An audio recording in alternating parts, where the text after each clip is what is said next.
ba yun? Nag-auto-save siya eh. Sadyo ka nito pala. Oh!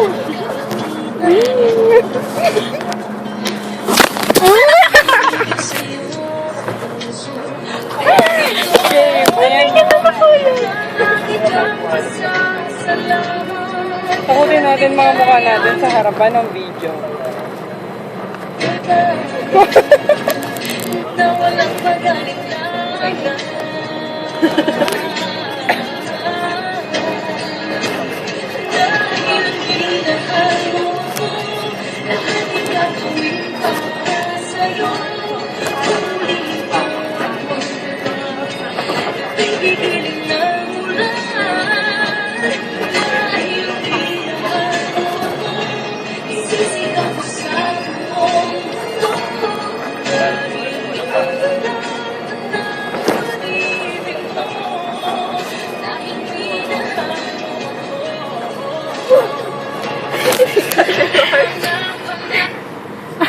Stop it.